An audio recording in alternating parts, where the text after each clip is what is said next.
Vermont, which is unceded Abenaki territory, also known as Nadakana. We at Spoonful Herbals seek to honor and acknowledge the cultural and physical violence that happened here, as well as to uplift the knowledge of our Indigenous medicine keeper colleagues.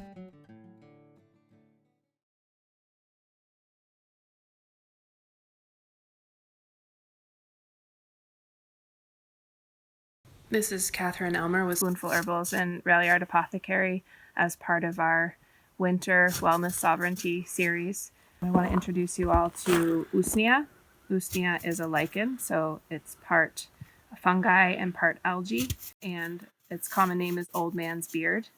And this is a really wonderful antimicrobial specifically for the lungs.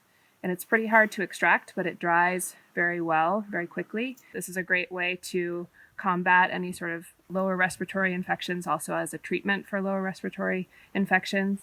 And it's available right here in our northeast woods. It tends to grow in areas that are predominant with hemlock and white pine. You can harvest this year-round, but particularly easy to find in the winter because it falls right down on the snow on these branches. You can see that the old branches are covered with lichen, and many of it is Usnea in this particular branch. Basically, the daily dose is, I would say, about a thumbnail-sized wad, and it's popping in your mouth. It has a bitter flavor at first.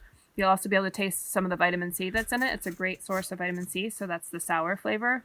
And if the flavor is too much, you can absolutely put a little bit of honey on it as well. But a great remedy to have in your kitchen, especially in the winter time. True Usnea can be identified. It tends to be much more finely divided, so these very sort of tiny tendrils, than many of the other lichens that look like it.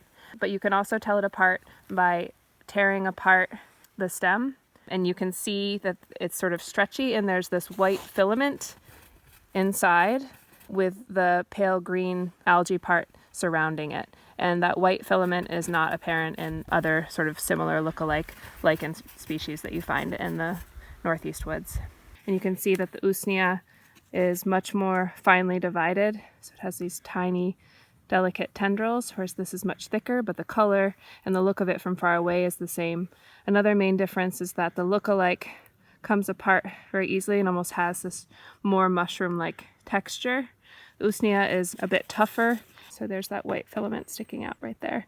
And that's one of the ways to identify Usnea compared to its lookalikes in our woods.